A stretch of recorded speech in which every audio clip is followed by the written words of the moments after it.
இது வந்து லைஃப் த்ரெட்னிங்னு சொல்லலாம். ஹார்ட் அட்டாக்குங்கிறது every time is muscle. So நம்ம நிமிஷம் எவ்வளோக்கு எவ்வளோ வேஸ்ட் பண்ணுறோமோ அந்த ஒவ்வொரு செல்லும் வந்து டெத் ஆகக்கூடிய சான்சஸ் இருக்குது ஹார்ட்டில். இதே மாதிரி தான் ஸ்ட்ரோக்கும். எவ்வளோ டைம் நம்ம வந்து சேவ் பண்ணுறோம், அந்த கோல்டன் ஹவர்க்குள்ளார நம்ம வந்து ஹாஸ்பிட்டலில் ரீச் பண்ணணும்.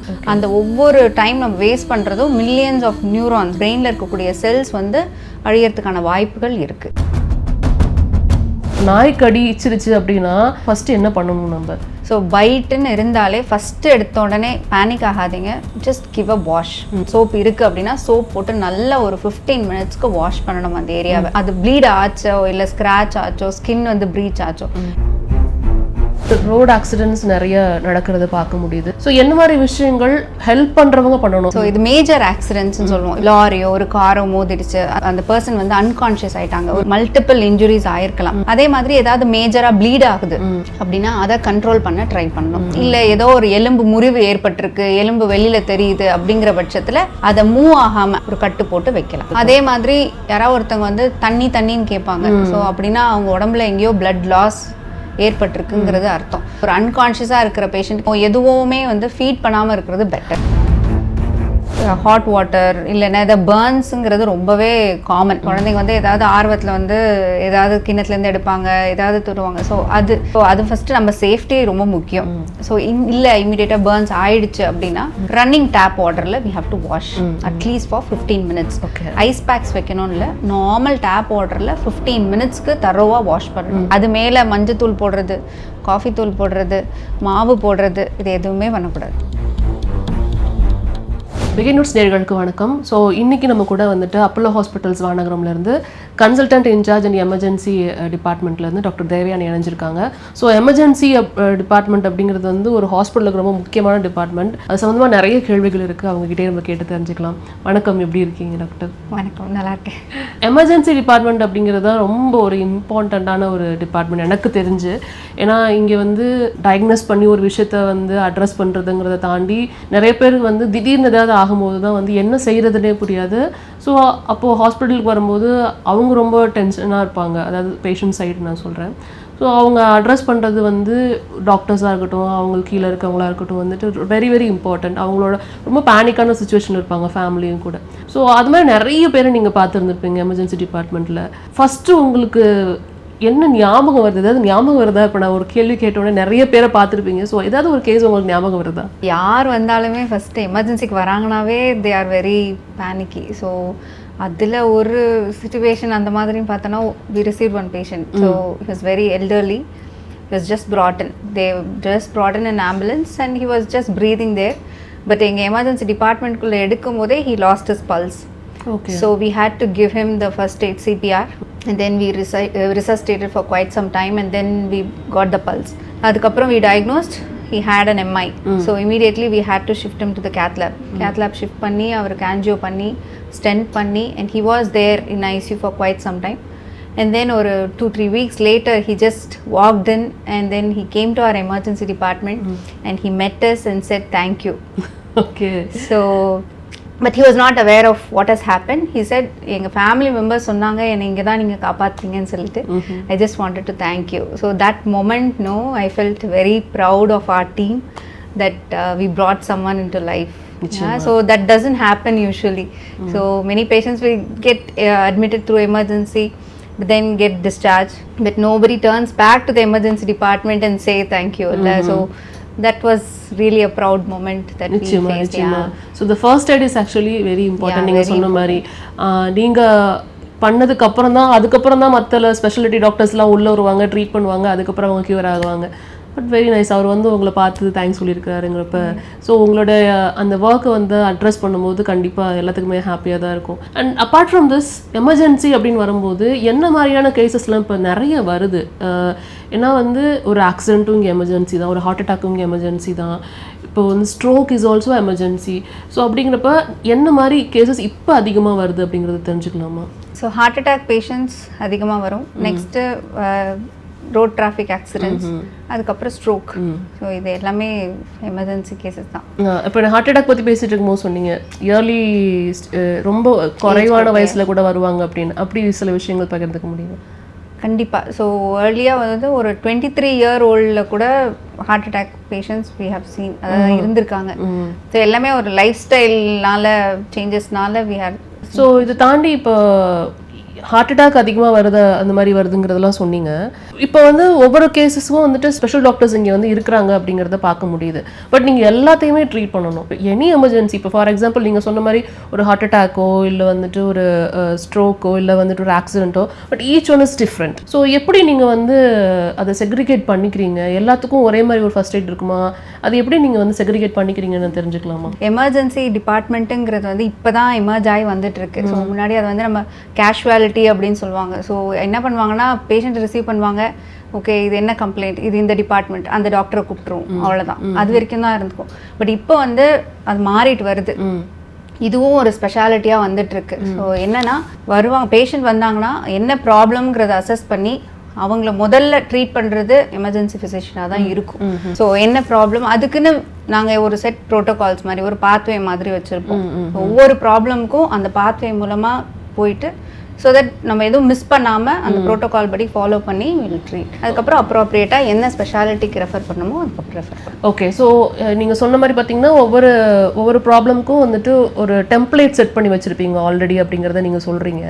இது வந்து காமனாக இருக்கிற எல்லா ப்ராப்ளத்துக்கும் நீங்கள் டெம்ப்ளேட் செட் பண்ணியிருப்பீங்க. அப்பார்ட் ஃப்ரம் தட் வேறு ஏதாவது கேஸ் டிஃப்ரெண்ட்டாக அது மாதிரி ஏதாவது வந்திருக்கா? இப்போ நீங்கள் ஆல்ரெடி ஒரு டெம்ப்ளேட்டில் இருந்திருப்பீங்க, இது எதுக்கு இப்படி தான் ஃபர்ஸ்ட் எய்ட் பண்ணணும் அப்படின்னு ஒரு டெம்ப்ளேட்டில் இருப்பீங்க. அதை தாண்டி வேறு ஒரு எமர்ஜென்சின்னு ஏதாவது வந்திருக்கா? ஸோ அதை தாண்டி எமர்ஜென்சியில் வரும் அப்படின்னாக்க அதுவும் எங்களுக்கு ஒரு ப்ரோட்டோகால் இருக்கு. ஓகே. ஸோ ஆல்வேஸ் வந்து ABCDE தான். ஏதாவது ஒன்றுமே புரியல, அந்த பேஷண்ட்க்கு என்ன நடக்குதுன்னே தெரியலன்னா எங்களுக்கு அந்த ABCD தான். So airway, breathing, circulation, disability, எக்ஸ்போஷர்னு போவோம். ஸோ அந்த ஒரு பேஷண்ட்டுக்கு அதில் நிறைய ப்ராப்ளம் இருக்கலாம். ஸோ அதில் நாங்கள் ப்ரையாரிட்டைஸ் பண்ணி எது ஃபஸ்ட்டு அட்ரஸ் பண்ணுமோ அதை அட்ரஸ் பண்ணி வி வில் சால்வ் இட். நீங்கள் ஹார்ட் அட்டாக் பற்றி பேசும்போது ஏர்லி 20s வந்து ஒரு பேஷண்ட் வந்தார் அப்படிங்கிறத சொன்னீங்க. ஒரு 40 yearsக்கு கீழே இருக்கிற பேருக்கு வந்து என்ன மாதிரி எமர்ஜென்சி கேசஸ் இருக்குது? அவங்களும் வராங்களா உள்ளார? ஸோ அப்பார்ட் ஃப்ரம் ஆக்சிடென்ட், அதை தவிர்த்து நான் சொல்கிறேன். இது வந்து லைஃப் த்ரெட்னிங்னு சொல்லலாம். ஸோ ஹார்ட் அட்டாக்குங்கிறது every time is muscle. So நம்ம நிமிஷம் எவ்வளோ வேஸ்ட் பண்ணுறோமோ அந்த ஒவ்வொரு செல்லும் வந்து டெத் ஆகக்கூடிய சான்சஸ் இருக்குது ஹார்ட்டில். இதே மாதிரி தான் ஸ்ட்ரோக்கும். அதாவது என்னன்னா, பிளட் சர்க்குலேஷன், பிரெயினுக்கு போகிற பிளட் சர்க்குலேஷனில் ஏதாவது பிளாக் இருந்ததுன்னா அது நம்ம ஸ்ட்ரோக்குன்னு சொல்கிறோம். அதே மாதிரி அதுவும் டைம் கிரிட்டிக்கலான ஒரு சுச்சுவேஷன். எவ்வளோ டைம் நம்ம வந்து சேவ் பண்ணுறோம், அந்த கோல்டன் ஹவர்க்குள்ளார நம்ம வந்து ஹாஸ்பிட்டலில் ரீச் பண்ணணும். அந்த ஒவ்வொரு டைம் நம்ம வேஸ்ட் பண்ணுறதும் மில்லியன்ஸ் ஆஃப் நியூரான்ஸ், அதாவது பிரெயினில் இருக்கக்கூடிய செல்ஸ் வந்து அழியறதுக்கான வாய்ப்புகள் இருக்குது. ஸோ அதனால் வந்து ஒரு பர்சன் வந்து டிசேபிள் ஆகிறதுக்கு வாய்ப்பு இருக்குது. பெரலிசிஸ், பெர்மனெண்ட்டாக பெரலிசிஸ் ஆகிறதுக்கான வாய்ப்புகள் நிறைய இருக்குது. அதனால் டைம் கிரிட்டிக்கல். ஸோ எவ்வளோக்கு எவ்வளோ முடியுமோ அவ்வளோக்கு எவ்வளோ சீக்கிரமாக ஹாஸ்பிட்டல் போகணும். நிச்சயமாக. இப்போ கோல்டன் ஹவருங்கிறது not only for heart attack, so it's also for ஸ்ட்ரோக்குக்கும் அப்படிங்கிறத நீங்கள் சொல்கிறீங்க. அந்த கோல்டன் ஹவர் அப்படிங்கிறது எவ்வளோ மணி நேரம் அப்படிங்கிறது தெரிஞ்சுக்கலாமா? அது எல்லாருமே சொல்லுவாங்க, அது வந்துட்டு டாக்டர்ஸோட டேர்ம்னுங்கிறது நல்லாவே எங்களுக்கு தெரியும். பட் அது வந்துட்டு மெடிக்கலாக நீங்கள் இவ்வளோ மணி நேரம்னு ஏதாவது வச்சுருந்துருப்பீங்களா? அந்த டைம், அந்த டியூரேஷன் தெரிஞ்சுக்க முடியுமா? ஸோ ஸ்ட்ரோக்குங்கிறத ஃபஸ்ட்டு ரெக்கக்னைஸ் பண்ணணும், அதை வந்து கண்டுபிடிக்கணும். ஸோ ஒரு நான் மெடிக்கோவாக இருந்து அதை ஈஸியாக நம்ம கண்டுபிடிக்கலாம். அதுக்கு வந்து ஃபாஸ்ட்டுன்னு சொல்லி ஒரு நிமோனிக் வச்சுக்கலாம். ஸோ ஃபாஸ்ட்டுன்னு சொன்னிங்கன்னா அதில் எஃப்ங்கிறது வந்து ஃபேஸில், அதாவது ஒரு பர்சனோட முகத்தில் ஏதாவது ஒரு மாறுதல் ஏற்படுதான்னு பார்க்கலாம். ஸோ முகம் வந்து கோணலாக இருக்கா அப்படின்னு பார்க்கலாம். அடுத்து வந்து அவங்க கையில் வந்து நீட்டி வச்சுட்டு அவங்க கை வந்து ஏதாவது ஒரு சைட் பலகீனமாக இருக்கா அப்படின்னு பார்க்கலாம். எஸ்ஸுங்கிறது ஸ்பீச், அவங்கள பேச வச்சு அவங்க பேச்சு வந்து முன்னாடி மாதிரி இருக்கா இல்லை இப்போ குளற மாதிரி இருக்கான்னு பார்க்கலாம். அதே மாதிரி டைமுங்கிறது ரொம்ப முக்கியம். எப்போ அது ஆரம்பிச்சதுங்கிறது நமக்கு முக்கியம். ஸோ இதெல்லாம் தெரிஞ்சுக்கிட்ட பிறகு இதெல்லாம் கன்ஃபார்ம் பண்ணிட்டீங்க, இதில் ஏதோ ஒன்று இருக்குது அப்படின்னா நம்ம உடனடியாக ஹாஸ்பிட்டல் போகணும். அந்த 4.5 மணி நேரங்கிறது ரொம்பவே முக்கியம். அதுதான் நம்ம கோல்டன் ஹவர்னு சொல்கிறோம். ஓகே. ஸ்ட்ரோக்கில் வந்து 2 வகை இருக்குது. ஒன்று பிரெயினுக்கு போகிற பிளட் சர்க்குலேஷன் பிளாக் ஆகிறதுங்கிறது இஸ்கிமிக் ஸ்ட்ரோக்குன்னு சொல்லுவோம். இதே உள்ள பிரெயினுக்குள்ளே இருக்கிற ரத்த குழாய் வெடித்து உள்ள ரத்த கசிவு ஏற்பட்டுச்சுன்னா அது ஹெமரேஜிக் ஸ்ட்ரோக்குன்னு சொல்லுவோம். ஸோ இஸ்கிமிக் ஸ்ட்ரோக்குங்கிறது தான் மோஸ்ட்டாக 85% ஆஃப் த ஸ்ட்ரோக். இதை வந்து நம்ம ட்ரீட் பண்ணலாம். அந்த 4.5 hours வந்தீங்க அப்படின்னா நம்ம முதலுதவியாக ஒரு மெடிசன் கொடுத்துட்டு அந்த ரத்த கட்டை வந்து கரைக்கிறதுக்கான வாய்ப்புகள் அதிகம். அந்த பர்சன் வந்து அந்த ஸ்ட்ரோக் அந்த பேரலிசிஸ்லேருந்து ரெக்கவர் ஆகிறதுக்கான சான்சஸ் கொஞ்சம் அதிகம். ஸோ அந்த 4.5 hours தான் ரொம்ப முக்கியம் ஸ்ட்ரோக்கை பொறுத்த வரைக்கும். ஸோ ஹார்ட் டிசீஸ் பொறுத்த வரைக்கும் இந்த மாதிரி ஒரு டியூரேஷன் வச்சுருப்பீங்களா? அதுக்கு என்ன மாதிரி டியூரேஷன்ங்கிறத தெரிஞ்சுக்கலாமா? ஸோ முதல் 12 மணி நேரங்க. அந்த முதல் 12 மணி நேரம் நம்ம ஹாஸ்பிட்டலில் ரீச் ஆகிட்டோம்னாவே நமக்குன்னு ஒரு டார்கெட் இருக்கும். நம்ம அந்த 1 hourக்குள்ளார நம்ம அந்த கேத் லேப்னு சொல்லுவோம். அதுவும் அதே தான். ஹார்ட்டை சுற்றி உள்ள ரத்த குழாயில் ஏதாவது ஒரு ரத்த குழாயில் பிளாக் இருந்ததுன்னா நம்ம அதை ஹார்ட் அட்டாக்னு சொல்கிறோம். அதை நம்ம முதலுதவியாக அதே மாதிரி தான் ஒரு மெடிசன் கொடுத்து அந்த கிளாட்டை கரைக்கலாம். அப்படி இல்லையா உங்கள் ஹாஸ்பிட்டலில் வசதி இருக்குது, அந்த கேத் லேப்னு சொல்லுவோம், ஆன்ஜியோகிராம்னு கேள்விப்பட்டிருப்பீங்க. அந்த ஆன்ஜியோகிராமுங்கிற ப்ரொசீஜர் பண்ணி கிளாட் எங்கே இருக்குன்னு ஐடென்டிஃபை பண்ணி அந்த கிளாட்டை ரெட்ரீவ் பண்ணலாம். மேற்கொண்டு கிளாட் வராமல் இருக்கிறதுக்கு அங்கே ஸ்டென்ட் மாதிரி வைப்பாங்க. ஸோ இந்த ப்ரொசீஜர் பண்ணலாம். ஸோ இது எல்லாமே அந்த ஒரு 90 minutesக்குள்ளார பண்ணோம் அப்படின்னா we can save the muscle. So இதை தாண்டி இப்போ வந்து ரோடு ஆக்சிடென்ட்ஸ் நிறைய நடக்கிறத பார்க்க முடியுது. ஸோ அந்த டைமில் எமர்ஜென்சி எவ்வளோ முக்கியம் அப்படிங்கிறது தெரியும். இங்கே வந்து நிறையா தவறுகளும் நடக்குது. முதலுதவி பண்ணுற இடத்துல செய்கிற தவறுகளுமே வந்து சில நேரங்களில் அவங்களுடைய உயிருக்கு ஒரு ஆபத்தை ஏற்படுத்துது அப்படிங்கிறத நம்மளால் பார்க்க முடியுது. ஸோ என்ன மாதிரி விஷயங்கள் ஹெல்ப் பண்ணுறவங்க பண்ணணும்? அவங்க ஹெல்ப் பண்ணணும்னு நினச்சி பண்ணுவாங்க, பட் அதுவே சில நேரங்களில் அவங்களுடைய உயிருக்கு ஆபத்தாக போய் முடிகிறதுக்கான வாய்ப்பு இருக்குது. ஸோ அந்த அவேர்னஸ் இருக்கா? இல்லை நீங்கள் ஒரு டாக்டராக பார்க்கும்போது இதெல்லாம் அவங்க பண்ணலாமல் இருந்திருந்தால் அவங்களை காப்பாற்றி இருக்க முடியும் அப்படின்னு நீங்கள் பார்த்துருப்பீங்க நிறைய கேசஸ். அப்படி என்னென்ன விஷயங்கள் இருக்குன்னு தெரிஞ்சுக்கலாம். ஒரு நல்ல கொஷின் தான். ஸோ இது மேஜர் ஆக்சிடென்ட்ஸ்னு சொல்லுவோம். இப்போ ஒரு லாரியோ ஒரு காரோ மோதிடுச்சு, அந்த பர்சன் வந்து அன்கான்ஷியஸ் ஆகிட்டாங்க. ஒரு டிரைவர் சீட்டில் இருக்க ஒரு பர்சன் வந்து அன்கான்ஷியஸ் ஆகிட்டாங்க அப்படின்னா இப்போ சீட் பெல்ட்டே போடாமல் கூட இருந்திருப்பாங்க. ஸோ ஏர் பேக் டிப்ளாய் ஆகிருக்காது. ஸோ மல்டிபிள் இன்ஜுரிஸ் ஆயிருக்கலாம். ஸோ அந்த மாதிரி அன்கான்ஷியஸாக இருக்கிற ஒரு பர்சனை வந்து ரெட்ரீவ் பண்ணும்போது ஒரு காமன் மேனாக அவங்கள வந்து உள்ளேருந்து தரன்னு இழுக்காமல் மேக் ஷுர் அந்த ஸ்பைன் சொல்லுவோம், சர்வைக்கல் ஸ்பைன்னு சொல்லுவோம். ஸோ அதை வந்து பாதுகாப்பாக ஸ்டெபிலைஸ் பண்ணிட்டு அவங்கள வந்து வெளியில எடுக்கணும். ஸோ அது வந்து ரொம்ப முக்கியம். ஏன்னா ஸ்டெபிலைஸ் பண்ணிட்டுனா அவங்களோட ஹெட் பொசிஷனை வந்து கரெக்ட் பண்ணிட்டு மாறாமல் ஒரு நியூட்ரலான ஒரு பொசிஷனில் வச்சுட்டு முதல்ல பேனிக் ஆகக்கூடாது. அதே மாதிரி க்ரௌட் கிரியேட் பண்ணக்கூடாது. எங்கே ஒரு சேஃபான பிளேஸும் அந்த இடத்துல ரெட்ரீவ் பண்ணி ஒரு ஃப்ளாட்டான ஒரு பொசிஷனில் வச்சாலே போதும் அன்டில் ஹெல்ப் அரைவ்ஸ்.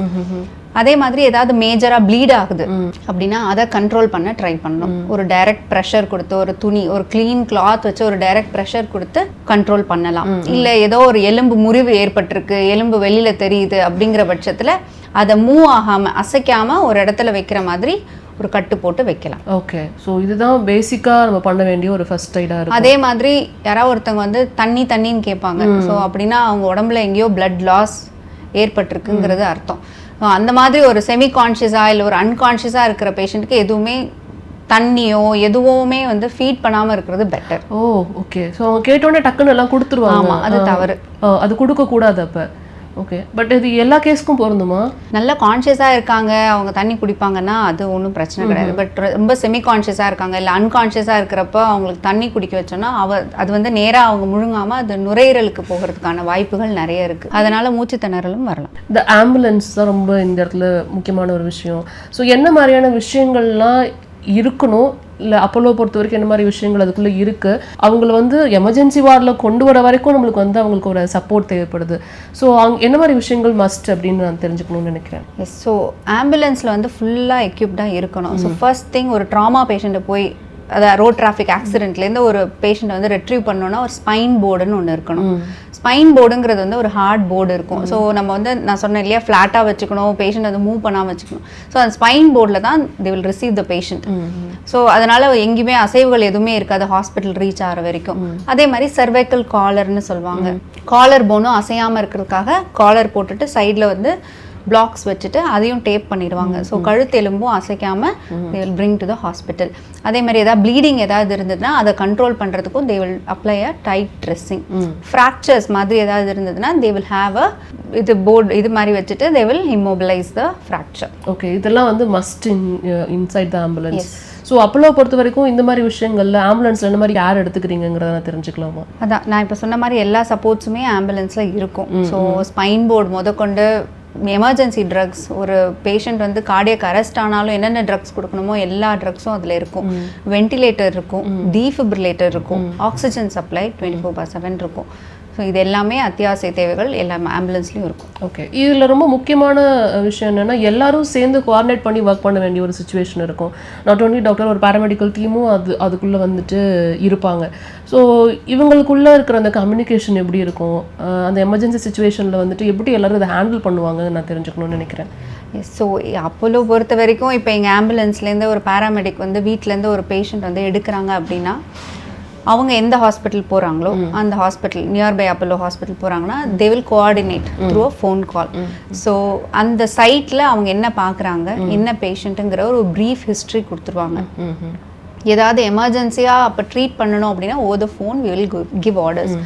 If இல்லை மேனேஜ் பண்ணலாம் அப்படின்னா they will bring the patient to the hospital. Okay. So the communication will be there between the paramedic and the hospital. இப்போ இதே நான் சொன்னேன் இல்லையா, டைம் கிரிட்டிக்கல், அது ஒரு எம்ஐயாக இருக்கட்டும் ஸ்ட்ரோக்காக இருக்கட்டும், அந்த மாதிரி ஏதாவது ஹிஸ்ட்ரியில் இருந்தது அப்படின்னா we will get a pre-arrival notification. So எங்களுக்கு முன்னாடியே இன்ஃபர்மேஷன் வந்துடும், இப்போ வரப்போகிற பேஷண்ட்டுக்கு ஹார்ட் அட்டாக்காக இருக்கலாம், ஸ்ட்ரோக்காக இருக்கலாம், அந்த மாதிரி சிம்டம்ஸாக இருக்குன்னு சொல்லிட்டு. அதனால எங்களுக்கு என்ன ஆகும்னா we will alert the appropriate team. இப்போ ஒரு கேத் லேப் ரெடி பண்ணுறதா இருக்கட்டும், இல்லை ஸ்ட்ரோக் பேஷண்ட்டாக இருந்தால் இமீடியட்டாக சிடி பண்ணுற மாதிரி இருக்கும். ஸோ சிடி டேபிளை வந்து ஃப்ரீ பண்ணி வைப்போம். ஸோ ஒரு ரேடியாலஜிஸ்ட் அலர்ட் பண்ணுறது, ஒரு நியூராலஜிஸ்ட் அலர்ட் பண்ணுறது, இந்த மாதிரி ஒரு ப்ரீ அரைவல் நோட்டிஃபிகேஷன் வந்தாக்கா it will be very helpful so that we can save the time. So ambulance ன்னு பார்த்தீங்கன்னா அது ரொம்பவே முக்கியம். ஸோ நான் சொன்ன இந்த எல்லா பேஷண்ட்ஸ் என்ன கிரிட்டிக்கல் பேஷண்ட்டாக இருந்தாலும் ப்ரீ ஹாஸ்பிட்டல் கேருங்கிறது ரொம்ப முக்கியம். So well equipped ambulance and well trained பேராமெடிக்குங்கிறது ரொம்ப அவசியம். So that by God's grace we have in Apollo hospital. So we have all well trained paramedic in all ambulances. So we have two types of ambulances, like basic life support and ACLS support. Okay, ACLS. So advanced cardiac life support ambulance. Okay. So we have all the facilities in the ambulance. So inna madriyana patients we can manage in the ambulance. So we have a basic spine board ah irukattum, or trauma patient handle pandradha irukattum, or cardiac arrest aanalum within the ambulance we can manage the patient until the hospital is being within the reach. Ella medicine, basic resuscitation drugs, all medications is available, and oxygen, ventilator and a defibrillator is available. Okay. Because most of the ambulances பாத்தீங்கன்னா வந்து transport facility காக they will be using. நீங்க ரோட்ல போகும்போதே டிராஃபிக்ல பாத்தீங்கன்னா they just use the ambulance to just clear away the traffic. Okay. So when you see within the ambulance there will be only patient and attender, there won't be any paramedic. So I wish every ambulance has a paramedic inside, well trained. Okay. Yeah, well trained ambulance, and basic ஒரு oxygen cylinder, ஒரு monitor இருந்தா பெட்டரா இருக்கும். Okay. So பேசிக்கான விஷயங்கள் சில ஆம்புலன்ஸில் இருக்கும். அதை தாண்டி இப்போ நீங்கள் அப்போலோவில் சொன்ன மாதிரி நிறைய விஷயங்கள் வெல் எக்யூப்டு ஆம்புலன்ஸ்னு சொன்னீங்க. என்ன கேட்கணும், எனக்கு என்ன பிரச்சனைங்கிறத சொன்னா அதுக்கு தகுந்த மாதிரி ஆம்புலன்ஸ் வருமா? நீங்கள் சொல்லும்போது 2 types ஆஃப் ஆம்புலன்ஸ் அப்படிங்கிறத நீங்கள் சொன்னீங்க. இப்போ நம்ம ஃபோன் பண்ணி ஆம்புலன்ஸ் அப்படின்னு தான் நம்ம சொல்லுவோம். ஸோ அப்போ என்ன ஆம்புலன்ஸ் அவங்க அனுப்பிச்சு விடுவாங்கங்கிறது உங்களுக்கு தெரியாது இல்லையா? So we have a centralized call center. So நீங்க வந்து 1066 if you call, that will go to the call center. Okay. So you give you say the problem, you give the address details எல்லாமே. So அவங்க அந்த ப்ராப்ளம்க்கு ஏத்த மாதிரி they will dispatch the ambulance. Okay. அப்படி ஒரு number இருக்கு. Yes. அந்த number they will be within the reach. அவங்களுக்குன்னு ஒரு டார்கெட் டைம் இருக்கும். Within 10 minutes they will reach your destination. Okay. So இது வந்துட்டு all over Tamil Nadu. Yes. 1066. Yeah. So not இப்போ வந்துட்டு ஒரு நாளைக்கு ஒரு எமர்ஜென்சின்னு தான் சொல்ல முடியாது. அதுவும் ஒரு டைமில் ஒரு எமர்ஜென்சி தான் அப்படிங்கிறத நம்மளால சொல்ல முடியாது.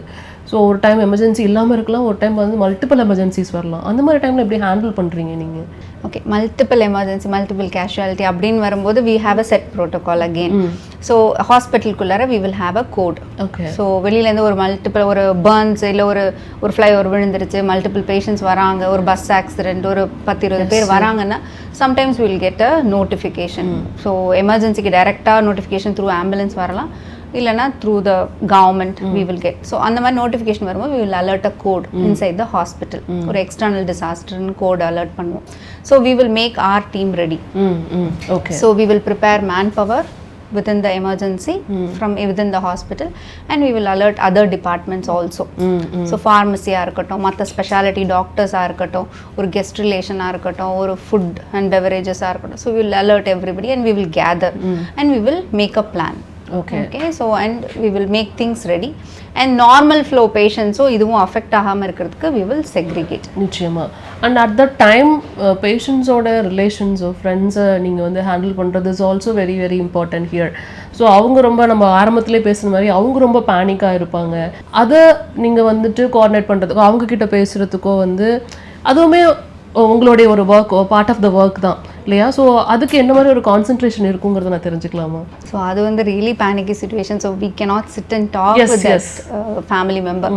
ஸோ அதனால we will set guest relation, we will update them then and there and they will coordinate. So we will assemble them in one place and we will coordinate. Okay. So ஏன்னா அவங்க என்ன நடக்குதுன்னு தெரிஞ்சுக்கணும்னு அவங்களும் அந்த updates வந்து அவங்க மூலமா we will give because one by one we cannot give. So guest relation கிட்ட we will update then and there and they will coordinate. Apart from this என்ன விஷயங்கள்லாம் தெரிஞ்சு வச்சுக்கணும் நம்ம?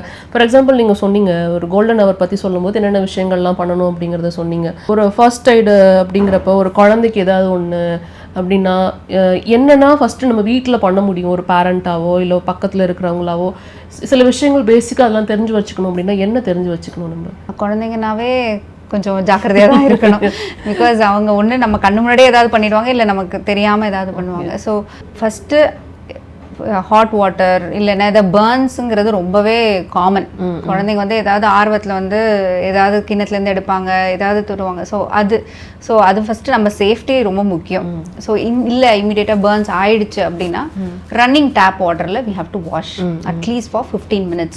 ஐஸ் பேக்ஸ் வைக்கணும் இல்லை, நார்மல் டேப் வாட்டரில் 15 minutesக்கு தரோவாக வாஷ் பண்ணணும். ஒரு துணியை வச்சு கவர் பண்ணுறதோ வேறு எந்த இதுவும் பண்ணாமல் ரன்னிங் டேப் வாட்டரில் வாஷ் பண்ணாலே போதும். பட் அது ரொம்ப சிவியராக இருக்குது, ரொம்ப பெரிய இடத்துல பாதிப்பாக இருக்குது அப்படின்னா கண்டிப்பாக இம்மீடியட்டாக ஹாஸ்பிட்டல் வரணும். ஓகே. ஸோ அது மேலே மஞ்சத்தூள் போடுறது, காஃபி தூள் போடுறது, மாவு போடுறது இது எதுவுமே பண்ணக்கூடாது. ரைட். ஸோ இதை தாண்டி வந்து இப்போ டாக் பைட்ஸ் அப்படிங்கிறது வந்து இது இருந்துட்டு தான் இருக்குது. பட் இப்போ ரொம்ப அதிகமாக அதை பேசப்படுதுங்கிறத பார்க்குறதுனால நான் அந்த கேள்வி வைக்கணும்னு நினைக்கிறேன். நாய்க்கடி இச்சிருச்சு அப்படின்னா ஃபஸ்ட்டு நம்ம என்ன பண்ணணும் அப்படின்றது தான் ஒரு பெரிய தாட்டாக இருக்குது. உடனே பயம் வந்துடுது. இப்போ ரேபிஸ் வேறு அதிகமாக இருக்குங்கிற நியூஸ் எல்லாம் வந்து சர்க்குலேட் ஆகிட்டு இருக்கு அப்படிங்கிறப்ப இன்னும் பேனிக் ஆயிடுறாங்க. ஸோ ஒரு டாக் பைட் அப்படின்னா ஃபஸ்ட்டு என்ன பண்ணணும் நம்ம? Dog bite first either it can be a pet dog or a stray dog and whether it can be a vaccinated dog or a non-vaccinated dog. So பைட்டுன்னு இருந்தாலே first எடுத்த உடனே panic ஆகாதீங்க. Just give a wash, thorough wash. If soap is available, soap இருக்குது அப்படின்னா soap போட்டு நல்லா ஒரு 15 minutesக்கு வாஷ் பண்ணணும் அந்த ஏரியாவை. அதுக்கப்புறம் அது ப்ளீட் ஆச்சோ இல்லை ஸ்க்ராச் ஆச்சோ ஸ்கின் வந்து ப்ரீச் ஆச்சோ you have to go to the hospital. Okay. So immediately you have to get vaccinated. Okay. So சில பேர் வந்து ரொம்ப கடிச்சிருக்காது, நமக்கு ஒரு பயம் இருக்கும், அவங்களுக்கு லைட்டாக பல்லு பட்டிருக்கலாம், பக்கத்தில் வந்து லைட்டாக அப்படி பண்ணிட்டு போயிருக்கலாம். எல்லாத்துக்குமே அந்த மாதிரி ஒரு பயம் இருக்கணுமா? ரொம்ப டீப்பாக கடிச்சாதான் பயப்படணுமா? இது மாதிரி நிறைய கேள்விகள் இருக்கும் அவங்ககிட்ட. பட்டுருச்சு டாக்டர்னு வேகமாக வருவாங்க, ரொம்ப டீப்பாகவும் சில பேர் வருவாங்க. ஸோ எந்த டைமில் ரொம்ப கேர்ஃபுல்லாக இருக்கும் நம்ம? ஸோ அதுவும் அகெயின் கேட்டகரைஸ் பண்ணியிருக்கோம். ஸோ உங்கள் ஸ்கின் ப்ரீச் ஆயிருக்கா இல்லையாங்கிறது பார்க்கணும். இல்லை ஸ்கின் ப்ரீச் ஆயிருக்கா ஆனால் ப்ளீட் ஆகலை அப்படின்னாலும் வேக்சின் எடுக்கணும். இல்லை ஸ்கின் ப்ரீச் ஆயிடுச்சு ப்ளீடும் ஆயிடுச்சு அப்படின்னா வேக்சினோட சேர்த்து இம்யூனோகுளோபுலின்னு ஒரு இன்ஜெக்ஷனும் எடுக்கணும். ஸோ இந்த மாதிரி நம்ம வந்து டேக் கேர் பண்ணிக்கணும் ஒரு டாக் பைட் இருந்தது அப்படின்னா. ஸோ அப்பார்ட் ஃப்ரம் திஸ் நம்ம எமர்ஜென்சி வந்ததுக்கப்புறம் எல்லா டீம் ஆஃப் டாக்டர்ஸ் எல்லாமே வந்துட்டு ஒர்க் பண்ணுற ஒரு இடமா இருக்கும். அந்த மாதிரி ஒரு கோஆர்டினேஷன் எப்படி இருக்கும்? ஃபார் எக்ஸாம்பிள் வந்துட்டு ஒரு பிரைன்ல இருந்து ஒரு ஸ்ட்ரோக் அட்டாக் பார்த்து நீங்கள் வந்து டீல் பண்ணிட்டு இருக்கீங்க அப்படின்னா எப்படி இருக்கும் ஒரு கோஆர்டினேஷன்? ஆல்ரெடி உள்ளே வந்துட்டு பேஷண்ட்ஸ் இருப்பாங்க ஐசியூவில். ஸோ அந்த எமர்ஜென்சியோட எப்படி கோஆர்டினேட் பண்ணிப்பாங்க அப்படிங்கிறத தெரிஞ்சுக்கணும்னு நினைக்கிறேன். We have set protocols. இப்போ ஒரு ஸ்ட்ரோக் பேஷண்ட் வராங்க அப்படின்னா we will have a protocol. So first எடுத்தோடனே பேஷண்ட்டுக்கு இனிஷியலாக ஒரு அசஸ்மெண்ட் பண்ணுவோம் இவ்வளோ மினிட்ஸில். அதுக்கப்புறம் இவ்வளோ மினிட்ஸ்க்குள்ளார இந்த பேஷண்ட்டை வந்து நம்ம சிடி ஸ்கேனுக்கு மூவ் பண்ணியிருக்கணும். இவ்வளோ நிமிஷத்துக்குள்ளார அந்த சிடி ஸ்கேனோட ரிப்போர்ட் வந்திருக்கணும். இவ்வளோ நிமிஷத்துக்குள்ளார நம்ம நியூராலஜிஸ்ட்டை கூப்பிட்டுருக்கணும் அப்படிங்கிற ஒரு செட் கோல் வச்சுருப்போம் நாங்கள். ஸோ அந்த கோல்ஸை வந்து we have to achieve. So அதை நம்ம ப்ராப்பராக ஃபாலோ பண்ணாலே I think we can achieve whatever is necessary. So இந்த எமர்ஜென்சி அப்படிங்கிற அந்த ஒரு டிபார்ட்மெண்ட் வந்துட்டு எல்லா ஹாஸ்பிட்டல்ஸ்லையும் ஒரே மாதிரி தான் இருக்குமா? ஏன்னா இப்போ இது வந்து முக்கியமான விஷயம் இல்லையா? ஸோ நீங்கள் சொல்கிற ப்ரோட்டோகால்ஸ் வந்துட்டு இப்படி இருந்தால் தான் வந்துட்டு ஒரு உயிரை காப்பாற்ற முடியுங்கிற ஒரு ப்ரோட்டோகால். ஸோ அது வந்து டிஃபர் ஆகுமா ஒவ்வொரு ஹாஸ்பிட்டல்ஸ்க்கும், இல்லை வந்து இது காமனான ஒரு ப்ராக்டிஸ் தானே எல்லா ஹாஸ்பிட்டல்லையும்? கண்டிப்பாக நான் சொன்னேன் இல்லையா, இப்போ எமர்ஜென்சி மெடிசன்ங்கிறது இப்போ தான் வந்து எமர்ஜ் ஆகிட்டு வருது. So most of the hospitals they won't have that protocol. அவங்க அந்த ப்ரோட்டோகால் வந்து ஃபாலோ பண்ண மாட்டாங்க. அது ஒரு இக்னோரன்ஸ்னால இருக்கலாம், இல்லைனா வெல் ட்ரெயின்டு ஸ்டாஃபாக இருக்க மாட்டாங்க. who will be able to recognize what is happening. அது ஒரு ஸ்ட்ரோக்குன்னு ஐடென்டிஃபை பண்ணாமல் இருக்கலாம், அது ஒரு எம்ஐன்னு ஐடென்டிஃபை பண்ணாமல் இருக்கலாம். ஸோ இந்த மாதிரி ஒரு நெக்லிஜென்ஸ் இல்லை ஒரு இக்னோரன்ஸ்னால நம்ம மிஸ் பண்ணுறதுக்கு வாய்ப்புகள் இருக்குது. அதனால டைம் டிலே ஆகலாம். பேஷண்ட் அங்கேருந்து இன்னொரு ஹாஸ்பிட்டலுக்கு போவாங்க. இப்படி ஹாஸ்பிட்டலாக மாறி ஒரு கடைசியாக ஒரு ஹாஸ்பிட்டலில் வந்து அது ஸ்ட்ரோக்குன்னு டயக்னோஸ் பண்ணும்போது already they would have lost that அந்த 4.5 hours தாண்டி வந்துருவாங்க. அதுக்கப்புறம் நம்மளால எதுவுமே பண்ண முடியாத மாதிரி இருக்கும். ஓகே, ஸோ நீங்கள் சொல்கிறப்ப நான் வந்து இது எல்லா ஹாஸ்பிட்டலையும் இப்படி தான் கடைப்பிடிப்பாங்களோ அப்படின்னு நான் நினச்சிக்கிட்டேன். ஃபைன். ஸோ இது வந்து ஒரு ஸ்பெஷாலிட்டி ஹாஸ்பிட்டல்ஸில் இருக்கக்கூடிய ஒரு ப்ரோட்டோக்காலாக இருக்குமா? இப்போ நம்ம வந்து இது மாதிரி ஒரு எமர்ஜென்சி கேஸ் அப்படின்னா நம்ம வந்து ஒரு ஸ்பெஷாலிட்டி ஹாஸ்பிட்டல்ஸ் போனால் இந்த மாதிரி ஒரு ப்ரோட்டோக்கால் இருக்கும், அவங்க கரெக்டாக ஃபாலோ பண்ணிடுவாங்க அப்படிங்கிற மாதிரி நம்ம எடுத்துக்கலாமா? கண்டிப்பாக. இப்போ ஒரு ட்ராமாவாக இருக்கட்டும், எம்ஐயாக இருக்கட்டும், ஸ்ட்ரோக்காக இருக்கட்டும், நம்ம வந்து டெர்ஷியரி கேர் ஹாஸ்பிட்டல் போகிறதுங்கிறது ரொம்பவே முக்கியமானது. எதனால் அப்படி சொல்கிறேன் அப்படின்னா எல்லா வசதிகளும் அங்கே இருக்கும். இப்போ ஒரு ட்ராமா எடுத்தோன்னாவும் நம்ம சிடி ஸ்கேன் பண்ணுற மாதிரி இருக்கும். ஒரு ஹார்ட் அட்டாக்னாலும் நமக்கு அந்த மருந்து கொடுக்கக்கூடிய வசதி அந்த ஹாஸ்பிட்டலில் இருக்கணும். இல்லை அடுத்து அந்த கேத் லேபுங்கிற அந்த ப்ரொசீஜர் பண்ணக்கூடிய வசதி அந்த ஹாஸ்பிட்டலில் இருக்கணும். ஒரு ஸ்ட்ரோக்குன்னு வந்துட்டா அந்த எமர்ஜென்சியாக அந்த வித்தின் ஒரு 25 minutesக்குள்ளே சிடி பண்ணுற வசதி இருக்கணும், அந்த மெடிசன் கொடுக்குற வசதி இருக்கணும். அப்படியும் இல்லையா அந்த கிளாட்டை வந்து ரெட்ரீவ் பண்ணுறதுக்கு மெக்கானிக்கல் த்ரோம்பெக்டமின்னு சொல்லுவோம், அந்த ப்ரொசீஜர் பண்ணக்கூடிய வசதி அந்த ஹாஸ்பிட்டலில் இருக்கணும். ஸோ இந்த மாதிரி ஒரு ஹாஸ்பிட்டல் செட்டப்புக்கு டைரெக்டாக போகிறது better instead of time delay. நான் சொல்கிறேன் இந்த மூணுத்துக்குமே அந்த கோல்டன் ஹாருங்கிறது ரொம்ப முக்கியம். ஒரு சின்ன கிளினிக்கோ ஒரு ஹாஸ்பிட்டலுக்கோ போய் நம்ம டைம் வேஸ்ட் பண்ணாமல் நம்ம டைரெக்டாக ஒரு டெர்ஷியரி கேர் ஹாஸ்பிட்டலுக்கு போனோம் அப்படின்னா அந்த டைமை நம்ம சேவ் பண்ணலாம். நிச்சயமாக. ஸோ நிறைய விஷயங்கள், ஏன்னா எமர்ஜென்சி அப்படிங்கிறது வந்து நாங்கள் வந்து இது வரைக்கும் டீல் பண்ணாத ஒரு டிபார்ட்மெண்ட்டாக இருந்தது. பட் இங்கே நாங்கள் உங்களை மீட் பண்ணும்போது எங்களுக்கு இருந்த எல்லா சந்தேகங்களையும் உங்ககிட்ட நாங்கள் கேட்டுக்கிட்டோம். And it's a very important department in every hospital. நீங்கள் சொன்ன மாதிரி அவங்க தான் ஃபஸ்ட்டு லைஃப்பை சேவ் பண்ணுறாங்க அப்படிங்கிறத வந்து நீங்கள் பேசும்போது எங்களால் புரிஞ்சுக்க முடிஞ்சது. ஸோ நிறைய டவுட்ஸை கிளியர் பண்ணி வச்சுங்க. உங்களோட நேரத்திற்கு ரொம்ப நன்றி. Thank you so much. தேங்க்யூ.